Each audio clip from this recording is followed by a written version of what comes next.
Third step, બે step શીખી ગયેલા કે કેવી રીતના વ્હાઇટ બનાવવું. પહેલાં તો પ્લસ બનાવવો અને પછી કેવી રીતના આ વ્હાઇટ જોડે મેચ કરી અને ટી બનાવવું. થર્ડ સ્ટેપમાં આવશે કે આ મિડલ પાર્ટને સેમ કલરમાં લઈ આવવું. ઓકે, તો મેં કીધેલું એમ કે કોર્નરનું પીસ કોર્નરમાં રહેશે, મિડલનું પીસ મિડલમાં જ રહેશે ને આ તો ક્યાંય મૂવ થશે જ નહીં. ઓકે, તો મિડલનું પીસમાં તમે જોઈ શકો છો કે અહીંયા રેડ છે અને અહીંયા બ્લુ છે. અહીંયા રેડ છે તો અહીંયા એક જ પીસ આવશે, અહીંયા રેડ કલરવાળું ને અહીંયા બ્લુ. તો એ કયું છે? તો આપણે શોધીએ તો અહીંયા રહ્યું આ બ્લુ ને રેડ. ઓકે, તો તે અહીંયા જ આવશે કે બ્લુ આ સાઈડ ને રેડ અહીંયા.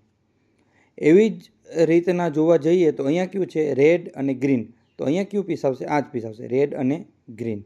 ઓકે, તો મિડલમાં તમે સમજી ગયા કે મિડલમાં એ જ પીસ આવશે કે જે મિડલમાં હોય એ. તો અહીંયા કયું આવશે? તો કે કેસરી ને ગ્રીન. તો અહીંયા આ છે કેસરી ને ગ્રીન, એ અહીંયા જ આવશે. ઓકે, તો એવી રીતના મિડલનું પીસ મિડલમાં આવશે. તો હવે કરવાનું શું છે તમારે? કરવાનું એમ છે કે જે વ્હાઇટ છે એને ઓપોઝિટમાં લઈ જવાનું. ઓકે, ઓપોઝિટમાં લઈ અને શું કરવાનું છે? તો કે દાખલા તરીકે આ પીસ ક્યાં આવશે? તો કે આ પીસ અહીંયા શું છે? ગ્રીન ને અહીંયા શું છે? કેસરી. અહીંયા છે ગ્રીન અને અહીંયા છે કેસરી. તો આ પીસ ક્યાં આવશે? તો કે અહીંયા આ ગ્રીન આવશે ને અહીંયા કેસરી આવશે. ઓકે, તો શરૂઆત કેવી રીતના કરવાની છે કે પહેલો મૂવ કેવી રીતે એને અહીં લઈ આવવા માટે પહેલો મૂવ આપણે જે સાઈડ લઈ જવાનું છે અહીંયા એનું ઓપોઝિટ એક ફેરવવાનું છે. ઓકે, અને જે સાઈડ લઈ જાવ છે એનો ઉપર લઈ જવાનું. સેકન્ડ સ્ટેપ થયું. થર્ડ સ્ટેપમાં પાછું એને પાછીની પોઝિશન લઈ આવવાનું. ઓકે, અને આને પાછું એની પોઝિશન લઈ આવવાનું. ચોથું સ્ટેપ સમજાઈ ગયું? અને આને એક ધક્કો મારી દેવાનો અને પછી ધક્કો મારી પાંચમું સ્ટેપ, છઠ્ઠું સ્ટેપ આ, અને પાછું આને આમ કરશો એટલે એનું વ્હાઇટ અહીંયા આવી જશે. ઓકે, અને પાછું એને ડાયરેક્શન ઉપર. આ સ્ટેપ તમારે યાદ રાખવું પડશે. તો આવી ગયું અહીંયા કેવું છે? કેસરી અને ગ્રીન. ઓકે, એવી રીતના બધા લેવાનું છે. દાખલા તરીકે અહીંયા કયું છે?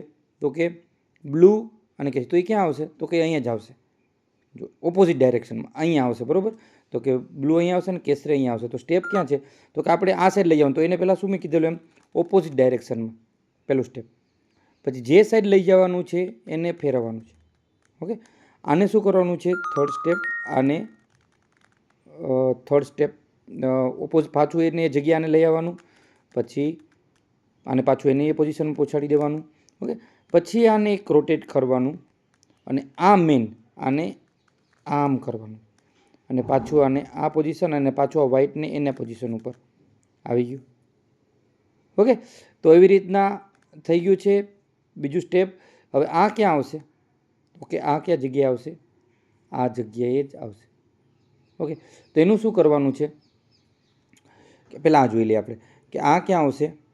તો કે બ્લુ ને ગ્રીન, રેડ અહીંયા. ઓકે, બ્લુ અહીંયા છે, રેડ અહીંયા છે. ઓકે, તો શું મેં કીધેલું એમ આપણે પહેલું સ્ટેપ આ સાઈડ લઈ આવવાનું છે તો એનું ઓપોઝિટ ડાયરેક્શન એક સ્ટેપ.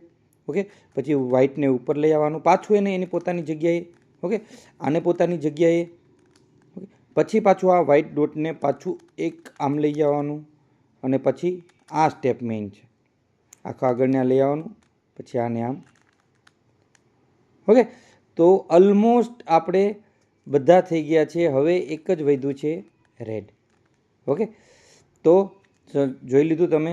હવે રેડ વધ્યું છે તો તમને ખબર જ છે કે આપણે આ સાઈડ લઈ આવવાનું છે. અહીંયા રેડ અહીંયા આવશે ને આ ગ્રીન છે એ અહીંયા આવશે. ઓકે, તો શું કરવાનું છે? આને ઓપોઝિટ ડાયરેક્શન જે સાઈડનું મૂવ કરવાનું છે એ વ્હાઇટને ઉપર લઈ આવવાનું છે.